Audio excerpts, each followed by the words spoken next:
They point out that kind of the extremes on both sides are the 14% or the MAGA conservatives. And then on the other side, 13% are staunch progressives. And when you really think about the system in the United States, to get to run for office, you got to get through a party primary.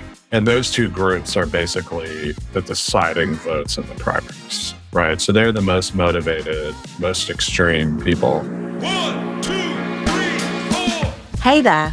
Welcome to The New Rules with Alan Pentz, where we help you navigate today's chaos with precision. Your host, Alan Pentz, has 25 years of experience working in business and government, and he knows how the old rules have fallen apart.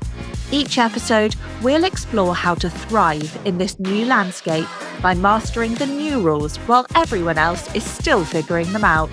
Let's dive in.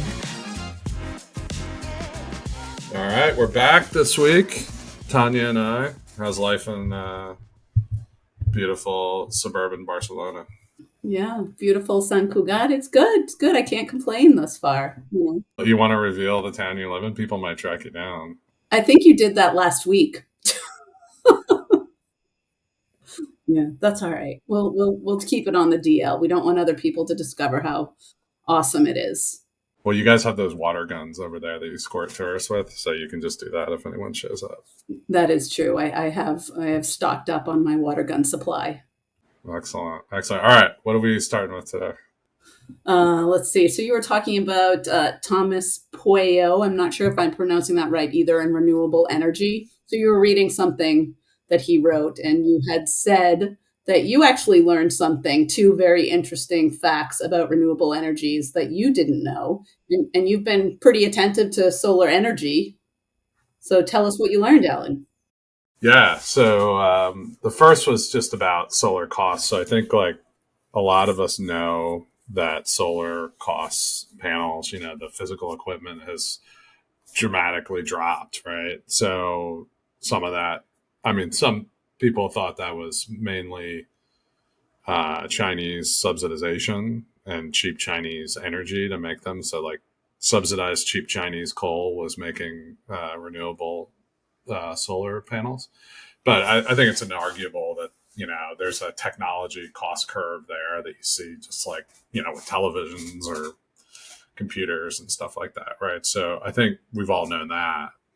But Thomas writes about, that's only one aspect of the cost of solar. So I think probably the big picture thing here is green energy is a key energy for us going forward. I don't dispute that at all, but particularly solar has a scaling problem, right? So as the technology exists right now, it requires large amounts of space. And then the other scaling problem that he pointed out that I hadn't really thought about was what he calls the soft costs. So those are, you got to put it on a piece of land. So you have to have the land. You have to get the solar panels there. You got to have labor to come in and install it. You have to have electricians to hook it up. Permitting, all the things that you don't like, everyone's nightmare. Those costs really aren't going down right now, or they don't go down anywhere near as fast. So really, could we hit this point where solar, the cost curve stops going down and as a result doesn't become any more scalable? And, I think the author points out that there are a bunch of things we can do to bring down those soft costs. So, we can redesign the system so they're easier to install. He was talking about, like some of them are just sort of like you can just dump them in a field and hook up put an input into it and start using the solar, right? So you don't have to do all the stands, and you can design them in certain ways so that you can put more in the smaller space. Double-sided. Right, double-sided.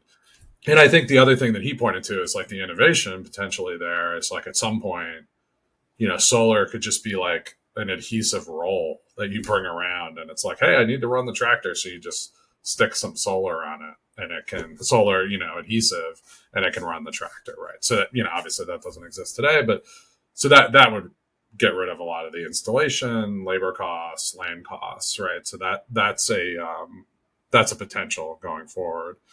And what I so that was like a couple of the key learnings, but then that kind of led me into this thinking that he goes through about the importance of energy and why it's so critical and so critical to what I think about in the new rules is like since since the beginning of time, really, energy has been the key, or since the beginning of humans, the ability to harness energy has been what creates our standard of living and partly what makes us distinctly human, right? So it was really the ability to master steam power that spurred the Industrial Revolution. We started out with fire, making fire. We started out with fire, burning wood, right? And if you could, there's a great guy, Vaclav Smil, who's a professor at Canadian University, who has written some books about how we transition from fuel source to fuel source and how that has driven quality of life and how long that takes to do, right? So the other thing the author points out is this thing called the Adams curve. Some Henry Adams developed, I think, about last turn of the 20th century. So in the late 1800s, early 1900s, and he created a curve that showed, basically we consume about 2 to 2.5% more energy each year as a modern society. So it's basically like the inflation rate, right? And so he shows a curve just smoothly sloping up into, infinity, basically. And the really interesting chart that's in the piece, I've seen a couple other places, is that shows our actual U.S. actual energy use against that curve, which is just, obviously it's just 2.5% every year, but it shows how we go up and down around it, but vaguely until about 1970, stay on that trajectory. And since then, we've basically gone sideways. And so what is that saying, right? It's saying that we potentially have regulated ourselves into a lower standard of living going forward. Now, I bet a bunch of people will object to that and say, hey, well, we've conserved a lot of energy. We've focused a lot on how to do more with the same. And that's all true. But the reality is, I really read a lot. This guy Doomberg, that's a group of people, but a main guy who write a Substack about a lot of Substack newsletter, a lot about energy and a lot about commodities, yeah. And so his line is energy is life, and that really hit me, and it is true. Like even if we're doing more with less since the 1970s, why can't we do more with more, even more with more? So we would all be a lot better off today if we had just kept on that curve. Now, it's a little simplistic, right? You could say, well, if we hadn't done the conservation, we'd have the same standard of living, but using more energy, blah, blah, blah. I get it. But the reality is we've got to get out of this degrowth, constrained mindset around energy and technology. We have to understand that in societies that stagnate are societies that have conflict. So if we want to get out of the political, deadlocks we have, if we want to see a world of abundance, we have to harness more energy. And I think we're seeing as a result, and that this piece goes on and shows how, hey, solar can be scalable if we do these things. Now, I'm not going to wait 10, 20 years for solar to suddenly be scalable and battery technology along with it to say, I'm not going to hold my energy use constant and wait for that to happen, right? I think we should be doing everything. We should be bringing a lot more natural gas online. It's plentiful in the United States. To be honest, Europe could frack it too if they would get out of the slow suicide pact they're in. And, and we should build. Right, so it's no offense to your neighbors, but it's very nice. It's a great place to go have lunch and live a lifestyle. But it is not, I feel like energy is one of the key things that I'm writing about this week that's holding the EU back. I think that we should be building more nuclear, right? I was just going to ask you about nuclear energy because you have talked about that before. And I think nuclear is really important going forward because, one of the problems with renewables is the sun doesn't always shine, right? Or the wind doesn't always blow. So you can solve some of that with massive battery storage. Um, but the reality is you need baseload power, and we certainly need it today. And so until I can stick, solar panels on the side of my tractor or my car, I think we need to continue building. To be honest, like right now, the main thing we can build is natural gas. It's a lot easier. Nuclear is harder. It takes longer. Even if we did regulatory reform, it'll still take longer. But we should definitely be pursuing it because we're going to have some percentage of electricity generation in the United States and Europe and other countries that provides baseload power, and nuclear is just too good a solution. It still has the stigma. I think that's part of the stigma, of past, right? And Yeah, I was hearing this guy Noah Smith talking today about how The Simpsons started every episode with like a three-eyed fish by Homer's power plant that he worked at, right? Nuclear power plant. So the reality is, when you look at current nuclear technology, it's extremely safe. And we actually overbuild it, right? And no one is like, I think one person has died as a result of a nuclear accident. And, dozens, hundreds of people have died as a result of or thousands of other energy projects. And solar has killed a lot more people than nuclear ever has. So I get it. It's not going to be 100% of our electricity generation, but it has to be an important part. And particularly if you want to decarbonize at some point, natural gas is a better solution than coal. And we should go immediately to that. But, in the end, nuclear is already a renewable source of clean. It's, not 100% renewable, but it's close. And it's a pretty good solution to baseload power with zero emissions. So we should be doing it. So the point being, look, solar, it's going to be great. We're going to have a lot more of it. It's going to take some time to do all the stuff that's written in this article to make it happen. We can't wait because every year that goes by is another year where a bunch of people are living substandard lives. And it's just not responsible of us. And it's cruel, to be frank, to deprive people of that energy that makes their lives better. And if you look at that, it's a good, go to the newsletter and take a look at the chart there. And you see this just flatlining of energy use. And I highlighted, I like to, it's a little kind of funny, but it's called WTF happened in 1970. It's a 71. It's a website. Yeah, so it's what the fuck happened in 1971. And sort of the basic message is that's when we started putting in all these kind of degrowth initiatives, like heavily started regulating environmental, there are a lot like the National Environmental Policy Act, there's Clean Air Act, there's Clean Water Act. And look, I'm not saying we don't want those things, but they've now, given the administrative state that built up around it, those have now become a straitjacket that's basically stealing standard of living away from the United States and the rest of the world.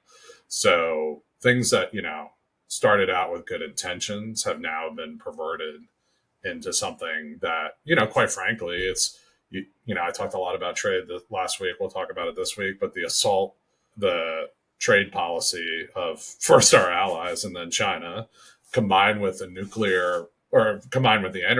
degrowth energy punch is what resulted in stagnation in the country. And that's why Trump's on the ticket. And I think it's why people are rioting in the UK. And it's why you see the rise of far right-wing parties all over Europe. I mean, partly the immediate cause, the immediate cause people say is immigration, right? And like that is part of it. But it's also a fixed, the reason they go to immigration is because there's a fixed pie mindset. And that's because the standard of living isn't going up fast enough. So if there was abundance and everybody was making a ton of money and growing, and like bringing in new people wouldn't be quite as difficult as it is now. And it's, pretty famous that when we experience tough economic times, people go and blame the outsider or the other. And so, like, I'm not saying immigration is a complicated issue. There's good and bad aspects, but it is true that the less pie there is to go around, the more people start looking at outsiders and blaming that, right? So that's where I see the connection. And in some places of the world, it's counter. I mean, if you think about the low birth rates in Europe, for example, I mean, immigration could be something to help that. But I mean, it's such a complicated issue, and there are so many different sides to it. And like you're talking about, piece of the pie, how to grow that. Right. And I think like we'll talk more in the future about Europe. I think Europe has very difficult issues with culture and immigration. The way the United States doesn't quite. I mean, we have echoes of it here, but people tend to integrate in our society more. It's less culturally cohesive here. We tolerate more inequality. We have all those things, whereas like Europe really doesn't. We don't even have an official language in the U.S. That's right. There you go. So, and you have like, how many do you have over there? Like 7 in Spain? One of the things you talked about the Doomsburg article, and after that you went into echelon groups, was an article that you had included in your latest post and about voters and voter distribution. And it's not what people think, right? Yeah, I saw this early last week, and I've thought a little bit more about it actually since then. So I have some different thoughts that are in the newsletter. But essentially, they did a bunch of polling, trying to understand exactly who the groups are within our two-party system, and they've kind of decomposed it into 8 different clusters of voters, each around 10 to 14% of the electorate. And kind of what they show is that about 39% are kind of right-leaning, 39% are kind of left-leaning, and then there's kind of apolitical moderates in the middle. And some what they call big government populists. So I thought it was an interesting way to look at it, because first they didn't really talk about this, but they point out that kind of the extremes on both sides are about 14% are the MAGA conservatives, right? And then on the other side, 13% are staunch progressives. And when you really think about the system in the United States, to get to run for office, you got to get through a party primary. And those two groups are basically the deciding votes in the primaries, right? So they're the most motivated, most extreme people. And so it's, like a lot of people here, especially where I live, have some fantasy that, Nikki Haley is going to be the nominee and win if Trump loses this election, or even if he wins for 2028. And my point is that her part of the party, which they call Reagan conservatives, is only about 10% of the electorate. So they're, first of all, outnumbered by the MAGA conservatives. And I think between the MAGA conservatives and what they call right-leaning populists, who, they really outnumber the Reagan conservatives. Plus, I think in the primaries, they definitely outnumber the Reagan conservatives. So I think someone like Nikki Haley is out. To be honest, you see Dick Cheney, it's kind of a Reagan conservative endorsing Kamala Harris this time around. So I think there's a real rift there. And I think you're not going to see that, somebody like Marco Rubio, who's tacked more MAGA and more populist, is probably much more likely. And then on the left, you've got this problem where you've got to go crazy on, to be honest, the economic issues, those are, I think, on the left and the right, they're fine. I think it's more on the, culture war issues, the DEI and extreme trans stances and those kind of things. So like getting out of the primaries without being completely damaged with all the other groups is pretty tough on both sides. And I think what we're going to, kind of surmised from it is that whoever can get out of the primaries and win what I think is the main group up for grabs, which they call big government populists. I want to learn more about that. That's a little vague to me, because they say they like strong. Tell us what that means. Yeah, so they say it supports this group. They're about 12% of the electorate. They support strong government action on all fronts, from controlling immigration to economic regulation to vaccine mandates. I was like, do I know anybody like that? It's a weird combo. Like, I don't know a lot of people who want to control immigration, regulate the economy, and want vaccine mandates. I mean, maybe. I don't know anybody personally. I would sort of look at them, if I'm getting it right, they're kind of big government moderates. That's sort of like, so I might instead of calling them populists, call them moderates and say like they're the kind of people that support, and I would say they're kind of right leaning, right? If you code like anti-immigration right leaning, but they're not the kind of people that want to deport a bunch of people that are already here. They're the kind of people that are like, yeah, we should enforce border protection. Legal path to immigration. Right, right. I'm not sure about the vaccine mandates. Well, we don't really have those anymore, thank God. But and like, yeah, they probably are for economic regulation, but the question is what kind. And so I think I want to do a little more reading and digging into that before I definitively say. But what I would see is that the real way to win is to kind of be a Trump without the crazy. So like if you could, basically what Trump did is say, I'm going to be economically liberal. I mean, sorry, economically liberal, right? And socially conservative. Now, I think people like us immediately think abortion, right? When we think socially conservative, or we think Christian right from us growing up with a moral majority and everything.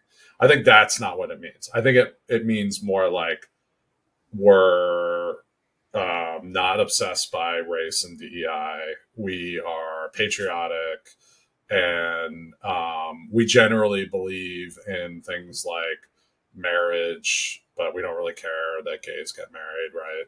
And we think, men and women are what they are, and trans is a weird side issue. That's fine, but isn't like what we should all be talking about all day. I kind of feel like that's sort of socially conservative now. And like you see Trump, he's basically said, I'm not going to support a national abortion ban. And hey, if you want to be crazy in Mississippi, go ahead, but that's not going to hurt Pennsylvania, right? So I think that that's generally the way that the Republican Party is going to have to go in the future, because they're just getting killed on abortion everywhere. And I think there's no way you're going to have that Reagan kind of conservative who's, and this is the dream, right, of all the right-leaning people that live near us in these elite cities, is like they want fiscally conservative, socially liberal candidates. That's not a winning coalition. No one wants that. They want economically liberal and socially conservative with these exceptions, right? They don't want to go back to like strict abortion bans and Christian conservatism. They want basic, like, I'm patriotic, I'm normal, I'm not going to sit here and take grievance studies courses, and I just want to live my life. That's the winning coalition. And so I think that kind of probably more likely comes from the right. If you could get basically Trump's policies without his craziness. Well, you mentioned Bernie circa 2016. So yeah, so Bernie in 2016, I think the real thing that he represented was a kind of Trumpist populism on the left that wasn't, I mean, he was very economically class-based. He did not care really about gender and social justice issues, right? So I think if you could, and in 2020, I think he kind of moderated on that, and I think he didn't do as well as a result, because he, the staunch progressives really don't love him for that. But I think if you could kind of get Bernie 2016 without that kind of social craziness, but he'd also have to adopt like a strongly nationalistic standpoint, because you just aren't going to get like the big government populists, even the liberal, they call the liberal patriots, as are on the left. Sort of, there's a guy named Rudy Teixeira who he writes a newsletter called Liberal Patriot. They're kind of older liberals who are, they love America. They think America's the best country in the world, but they're not MAGA. Yeah, they're not MAGA. They hate the MAGAs, and they're kind of like old school, left of center Democrats, They believe in, government programs, but they're not socialists and blah, blah, blah.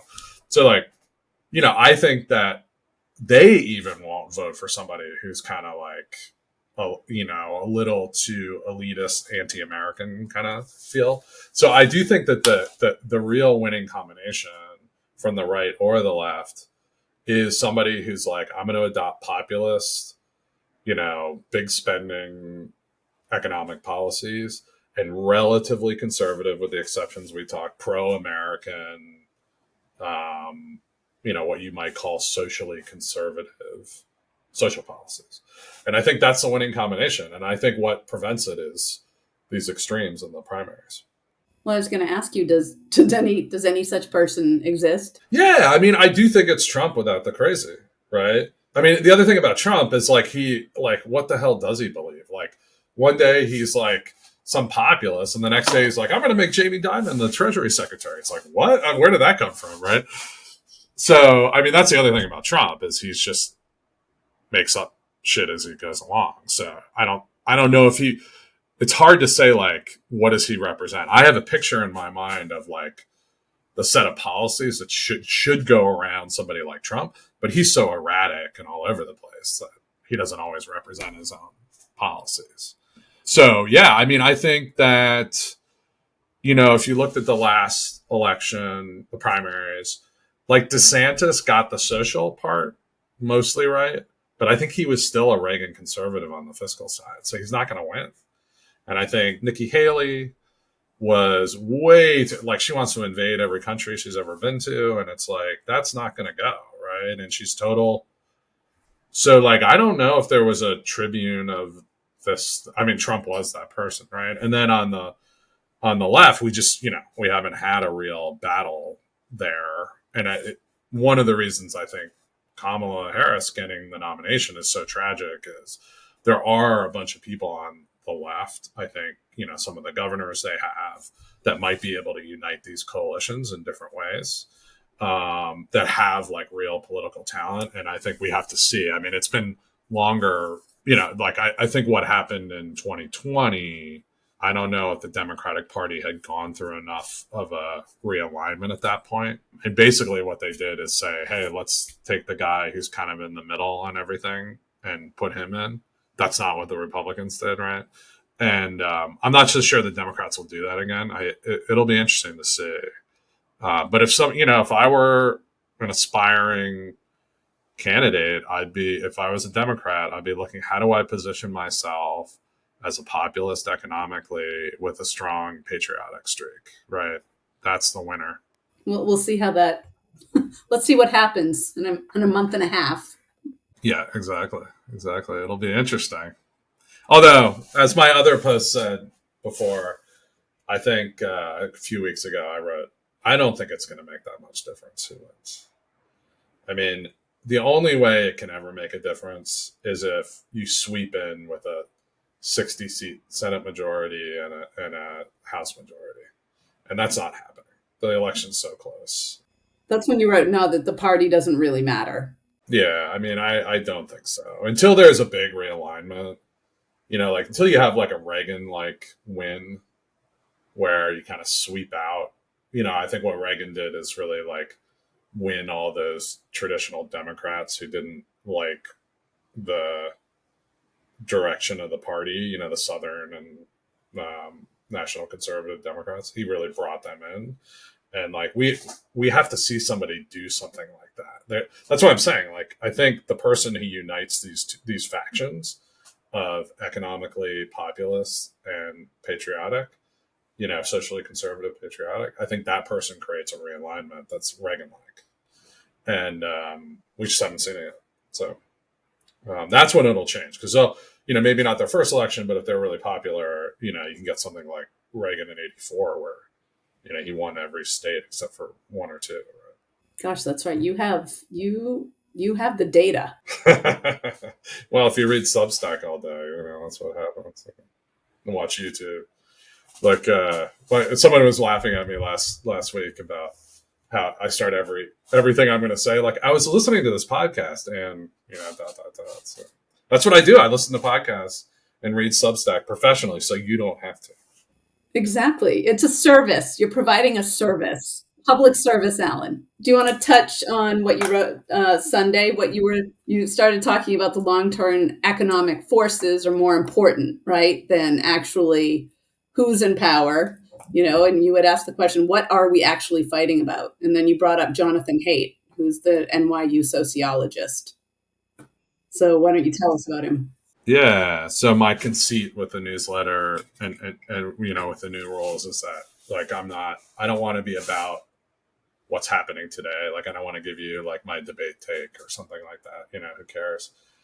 Plenty of people do that. I want to look at the longer term issues that are behind it. And so, but I argue about this stuff with my friends and stuff like everybody else. And, I really started thinking as we're arguing, I'm discussing these things with people. Like we're trapped in these little issues, right? It's like, oh, well, the press did this to Trump and they did this to Harris or whatever, and and then all of a sudden like every time I get trapped in small, like little conversations like that, I feel like they're very closed. I started thinking like, okay, what I want to go back up to the top and say like, what's going on here? Like, why am I always in an argument with you about this? Like, there's got to be something more to it than like ABC happens and we disagree about it. There's some framework that we're bringing to the table that's different because we view everything differently. And some people say, oh, that's because like your media shapes what you see. But to be honest, there's some ways you get attracted to certain media for certain reasons, right? So why are you attracted to that? Like, why does my brother read the goddamn Guardian? And my other brother's watching MSNBC all day, so I'm like God man now. But I started thinking about it, and it turns out, hey, I'm not the first person in the world who's ever had this idea. Like, people have looked out and said, what are the fundamental differences here, right? And sometimes in the sense of right and left, but sometimes just in the way the world is shaped and who people are and those kind of things. So the first thing, the most recent thing that people have talked about is Jonathan Haidt. That's a professor. He was at UVA, now at NYU. He developed this theory that, what was it? I think it was the moral framework theory. Foundations theory, right? And so they did a bunch of, he and a couple other people did a bunch of surveys and focus groups and theorizing, and they basically decided that, hey, really we have a set of values that cut across things like fairness and sanctity and Care versus harm, liberty, oppression. And these are axes that people value more or less of, right? So not that somebody who believes in liberty doesn't, liberty and oppression are in a little bit of a dichotomy, and the two sides view them a little bit differently, but both prize them in different ways, right? And so he tried to kind of say that the left and the right really weight one of those values or a set of those values more on one side than the other, right? So he tried to say that, like for, a left-leaning person, oppression is really what they're focused on, right? And they least identify with something like sanctity or authority or something like that, right? And then like on the right, they would prize things like sanctity and authority, like order in society, more than they would worry about oppression, or like liberty would be more important to them than oppression. And I agree that there's something there, and it's an interesting frame. But I think that it kind of lacks, I don't know, you can poke a lot of holes in it, right? So like the thing one person said to me, and I put this in the piece, that think about the way that really extreme staunch progressives talk about Trump and democracy, and Trump has defiled our democracy, right? I mean, that's like strong sanctity focused language. Or that it's the end of democracy. Right. Or that it's the end and he's corrupted it. And, like it's very similar to like Christian right language about, the corruption of man and So, that you would say that conservatives would adopt, right? So it felt to me like they kind of both do that, right? And if you think about authority or something like that, like prizing, like conservatives prize authority, and that's one of the things that distinguishes them. I don't know. Did you live through the pandemic where like every other yard sign in Bethesda had something about like trust the science and thank you, Dr. Fauci, and and like I don't know, Joseph Stalin didn't have any problem with authority, right? So I kind of got me thinking like, I don't know. There's enough like exceptions on both sides. It doesn't really feel, although I like, thinking through it, it's very helpful. I didn't feel compelling as like fundamentally what we're arguing about. It provides a good framework, but I don't think it's specific. Right. Or there's too many. It doesn't provide enough of a clean line for me to understand like, why is my brother always reading The Guardian and I'm reading, well, I actually don't read the reverse, but why am I reading Substack or something, right? And I don't watch Fox News, just to be clear. So my other brother watching MSNBC, there is no equivalent on my side. So thinking through that, then it's like, okay, but like this isn't, Jonathan Haidt isn't the first person that came up with this either. And that's when I really started thinking through like, okay, you think about where did this stuff come from, really? I was a political science major.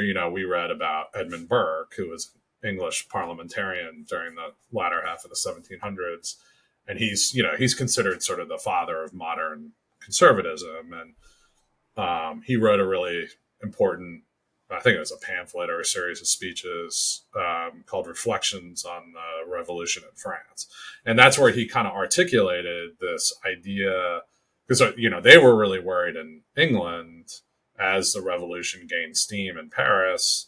They were really worried, hey, that's going to come over here and try to destroy our system. So his is basically a defense of the English system.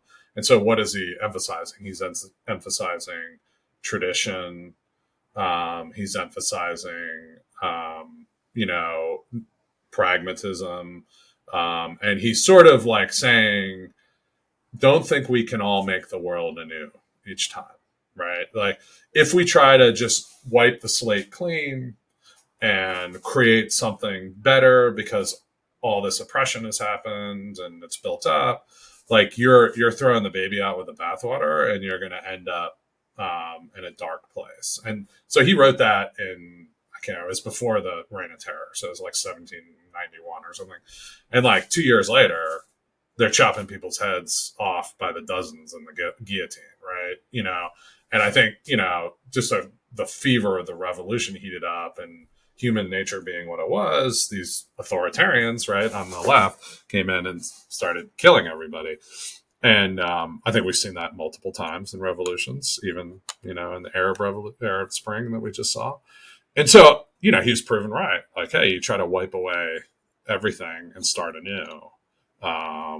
It's not going to go well for you. And so, like, what's behind that to me is Burke doesn't believe that people are really a blank slate. So then it's like, okay, what is that belief that he's fighting against? And really the representative of that, sort of the father, not the father of the revolution, but a little bit, is Jean-Jacques Rousseau, who was a French philosopher earlier in the 1700s. They actually overlap for a couple decades, I believe. But he wrote a lot about, his famous quote I put in the article is, man is born free and everywhere is in chains. So first of all, he was a sexist, but because man, and right, but he meant in the bigger sense we used to mean, and actually he was kind of a jackass. He like abandoned his children and wife and all this stuff. But so look behind your moral ideologue. Yes, right. So no, but basically his statement there means, hey, everyone's kind of born free and equal and perfect. I think that's the reductio ad absurdum of his belief, but I don't think he would really say that. But yeah, he's basically saying people are, or they're at least perfectible.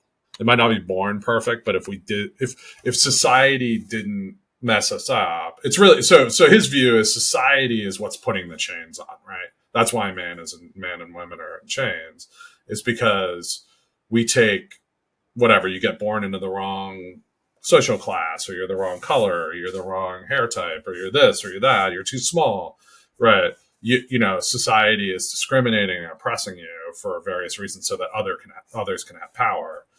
So they're putting everybody in shackles, right? So this is the exact opposite of what Burke's saying. Burke's saying it, those very shackles that keep people's heads from getting cut off in the guillotine. And Rousseau's saying, look, if we just got rid of all the shackles, we'd all be free and perfect. And so, I think that these guys really represent the two views. And of course, there's others of, Locke and John Locke and Hobbes and Marx, they all kind of go around these axes. But I think these two, with their cross and their, the time they lived, kind of really demonstrate this. And to me, it's in the end, what we're fighting about is, are humans a blank slate and therefore perfectible? Or are they born flawed, and basically you get rid of a lot of the constraints around them at your own peril? And so are we born flawed or are we born perfect is sort of a simplified version of this. Of what we're talking about today. I don't think not many people believe the extreme of one or the other, right? We're all fighting about where it is in between. But to me, it's helpful to think about it. And look, I think both sides have a point. If you just leave the chains on all the time, then you don't free the slaves. You don't stop Jim Crow. You don't, stop, genocide somewhere, those kind of things. Segregation. Exactly, all that stuff. That is clearly even the most extreme right wing. I mean, there's a few people over on the crazy end, but most conservative people would not deny that those were good things, right? But on the other hand, we can't deny the fact that the effort to make people perfect has led to the immiseration of billions of people and the frankly straight out murder of hundreds of millions under people like Pol Pot, Mao, and Stalin, and Lenin, and the French revolutionaries. And, the perfect one is, I remember reading this in college about Pol Pot. It's a dictator of Cambodia. It's part of the Khmer Rouge, where the book and the movie The Killing Fields come out from. Is, I mean, he declared it the year zero when he took over. Because it was just starting the human calendar. Everything's starting anew. And then what happens? They're filling fields with bodies. That's because humans aren't going to start over in a blank slate. They aren't a blank slate. But then, again, on the right, if you allow for no progress, I mean, to be fair with Burke, he would say, I want gradual progress. So he wouldn't deny that there's progress. But I do think there are times when rapid progress is called for. There are cases like, hey, you have a slave owning class that is profiting off of these people. They are not going to gradually free the people, right? Because that's their livelihood, right? So we had to fight a civil war about it and make it happen. And that's an extreme, very sudden change. And that was called for, right? So I don't think we can say definitively that one side's right or wrong. I tend to think the right, my personal opinion, I think the right is a little bit more accurate. And I don't think people are a blank slate by any measure. I think genetics is clearly, makes that not true. But it is a super important truth if you allow the right to just say, well, things shouldn't change or the pace isn't fast enough. If you just allow that to be the truth, that's not going to be optimal either. So there has to be this tension in this fight. And so to be honest, and the other thing I pointed out is you could probably say that Plato, who lived in 400, 300 BC? BC. Yeah. Greek philosopher, was kind of an authoritarian leftist. And Aristotle was sort of a proto-conservative. I mean, not really. There's plenty of room for people to argue with that. But it's not, just to make the point that people have been talking about this for 3,000 years, right? So the fight is going to remain. You are not, the next election is not going to result in a nirvana for your people, right? For your side. So you can have a revolution and take over, and things are going to go, if either side is allowed too much power for too long, they will create a dysfunctional environment, whether it be right or left, because they both have bad tendencies within them. And it's only the tension between them that goes back and forth, right? That keeps us on a track that is ultimately better for all of us. So I do think like my takeaway is very, my little hallmark message at the end is, when you really think about it, we do have fundamental views that are different, that are rooted in these things. But the tension between them brings, curbs the excesses of both, and allows like sort of a consensus between the two to emerge over time. And that's productive. And to be honest, that's what our political system harnesses, those tendencies, and that's good. And so like the fight is part of what it is. And so embrace the fight. Don't try to get rid of it. Without going to the extremes too much. I think it's interesting you bringing up, this is like philosophy 101 here, which is great. It's probably not what the average person would expect to be talking about when we're talking about the current election cycle and the political environment that we're living right now. But it's interesting to provide a framework about just thinking about this stuff from a broader perspective. Right. And if you can drop a Burke quote on some, progressive, you are going to be the man or woman of the hour. It's awesome. Or you get some crazy MAGA person and you drop that man is born free, but everywhere is in chains. You are winner, chicken dinner, I think. So that's what the newsletter's for. Little sarcasm there.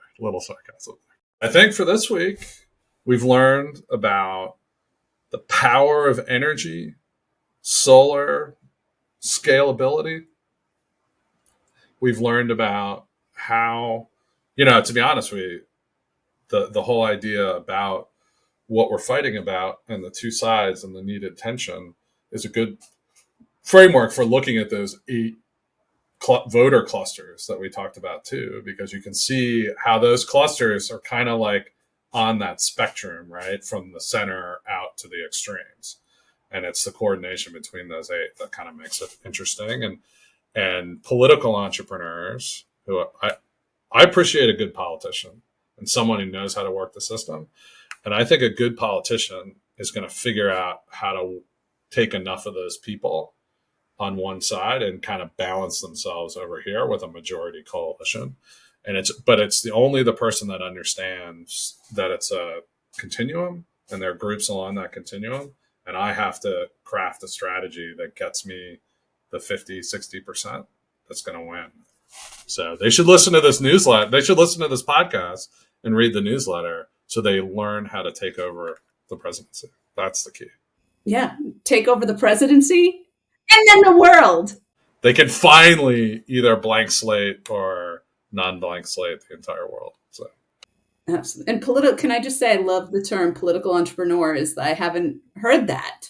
Yeah, no, I think we should talk more about it because I think we hate politicians in America, at least, and most people hate politicians. I always say that it's the world's second oldest profession. So get used to it. They're going to be around, right? Lobbyists are the third. And, but I do appreciate someone who understands how to build a coalition to create change. In the end, I agree with people that politicians that exist only to get power, it's a little boring and pathetic, I think. But people who are trying to really create change, even in an ego-driven way, I think it's really important. And actually, I'm going to talk about this. Maybe I'll write about this for not this week, but the week after. And I talked a little bit about it with my posts on Bill Gurley, the venture capitalist. But I think the people who are like that today, the Elon Musk, the Jeff Bezoses, the Bill Gates, they go into tech and business because that's where you can change the world. They don't become presidents now. Because being president isn't that, everybody knows your name and you get to fly around on a cool airplane, but I don't know if I'm Microsoft, you get a cool airplane too. And, but they're actually changing the way people live their lives. And so I think people like Napoleon would have been, an AI company leader today. I think eventually we do need, look, the U.S. is like like Warren Buffett always said, I want a company so good that a ham sandwich can run it because someday one will. And like the U.S. is a country so good that a ham sandwich can run it, except during very key transition points where you need someone good. Except for the politicians. Right. No, but I mean, I think mostly, look, Chester A. Arthur was a president and the country was just fine. He wasn't that great, right? I mean, it was fine. People are like, who's that? Who's Chester Arthur? Yeah, he was the only president. Was he the only one from Vermont? No, that was Coolidge was from Vermont. I know we're wrapping up, but we didn't mention, what was his name? Kotlikoff, Lawrence Kotlikoff. And he basically was talking about, we need economists to run the country, not politicians. And to me, that's a perfect description of libertarianism, which is the way the world should be run if it weren't for the people. So like if we were all robots, maximum seeking, utility seeking robots, libertarianism would be a very effective economic policy, but we're not. And, I think a lot of Kotlikoff was on a show with Glenn Lowry, who's a economist at Brown, and Kotlikoff said, I can't remember where he is now, maybe Harvard. I don't know, he's an academic economist. And he's been very involved in political policy type issues. And I agree with a lot of his. He ran for president. Yeah, on a weird, like, third party kind of thing that wasn't, intended to win. It was intended to get ideas out. But, I think he really represents, and many of the policies he proposes are really good. I took serious issue with his trade policy because he kind of represents a very classic free trade neocon.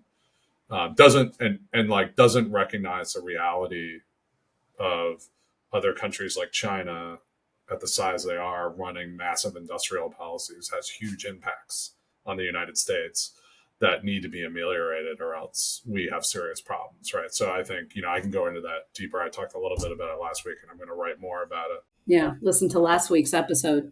But I think the real thing I took away from him is like, yeah, you got a lot of good ideas, but nobody cares about ideas. What you need to do is put together that coalition, and it's helpful for that coalition to have the best ideas possible. But really, the political entrepreneur isn't some policy person. It's a person who figures out how to collect enough of the coalition. They espouse policies as part of doing that.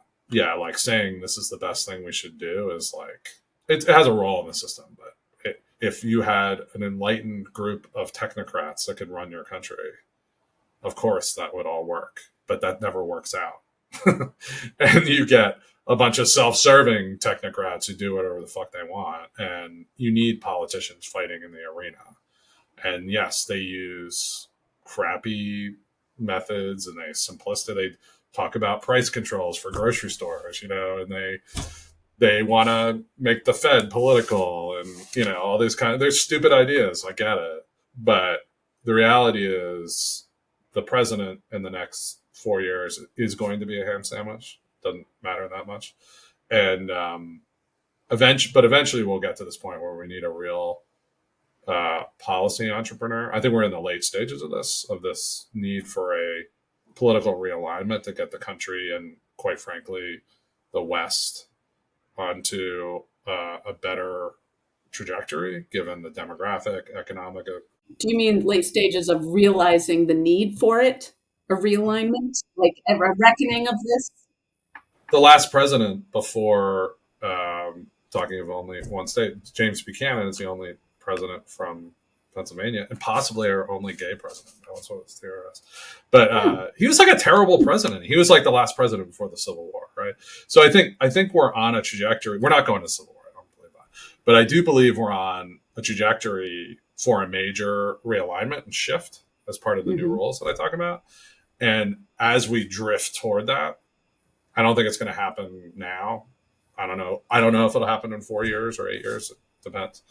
I think the next president isn't going to be that important. They're not going to be, they might be important in the way that they create conflict or they highlight some issue, but nothing's going to happen because we're in a deadlock. Or more division or unity in the culture wars. I think there'll be more division no matter what. There's no unity coming. The only unity will be, I fucking hate those people, right? That's the only unity. Until we have somebody that can unite enough of those coalitions to really shift the political environment. And so you're going to have to see, the Bernie bros voting for the Trump candidate, not Trump, but Trump-like candidate. You're going to have to see those kind of shifts. You're going to have to see Dick Cheney leaving the Republican Party and voting for Democrats because they want to invade more countries. Or, I'm not saying that's what will happen. I'm just saying that's the kind of shifts you're going to have to see. And I think the whole point of this newsletter is me trying to, not just the political, because the political isn't the most important thing. The most important thing are the long-term trends in the economy, demographics, politics, geopolitics, everything, right, together. And then the politics is going to reflect or going to react to that either well or poorly, mostly poorly. And, that's what we're tracking here. And I think we still haven't gone through the major realignment that's going to result. I think Trump was a signal, but not a result. He's not the result. Plus, he's not a good enough politician. He knows how to get attention. He doesn't know how to get attention and then turn it into change. And that's what, look at Elon Musk. You can hate him, but he gets attention and then he does shit and it works. So that you're going to have somebody like that who can bring those two things together to make a real shift in my mind. A long term. Americans, we're not very good at thinking long term, though. Often we want short term gratification fixes. So this newsletter is, again, it's a good. I know some of what I think the new roles are, but I don't know all of them. I mean, I think there's stuff happening that nobody really understands. And my goal is to get more than 50% right. That's about it. And to learn and change and document that process. But I don't think anyone knows exactly what's going to happen. But I think everyone can feel that it's definitely a shift, right? Like we had a relatively stable world from the early 80s to about 2016. Maybe you could say the great financial crisis was sort of the symbol of the end of that era, but it kind of went on after. But I think really the pandemic was the last. And now we're going into this new world. And I don't think anybody knows what it is. I'm not a cycle believer. I think that like vaguely things go one way and then they kind of go back a little bit the other way over some period of time, 40, 50 years, something like that. I don't think it's any law and I don't believe in these turnings. There's all these like fourth turning, blah, blah, blah. I think it's kind of bullshit. But yeah, I mean, I do think that like you had 40, 50 years of globalization, neocon economic policies, strong, American leadership. And now we're going to go into 50 years where the U.S. is like, hey, is this worth it to us? Like, we're only going to do the stuff that really matters to us. And we're not going to protect the sea lane. So the trade, and we're not happy with what happened with China. So trade's going to go down. And, like demographics are changing. People aren't having as many kids. So I just think we're now in the shift back to another cycle. That's what the newsletter is really about. And you got to go like drink wine and play boule or something. Right? That's what Europeans do, isn't it? Got to drink wine and eat olives. Okay, excellent. And hamon. Yeah, not so much of that, but some a little bit of hamon. They don't kick you out for not eating hamon?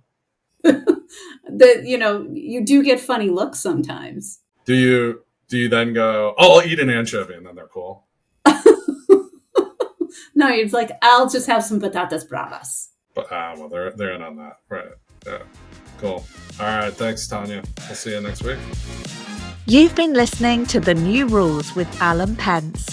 For more insights on mastering the new game, follow @Pentz. That's APENTZ on X. And make sure to subscribe to the podcast so you don't miss a single episode. Thanks for tuning in. And remember, In today's world, you don't follow the rules, you write them.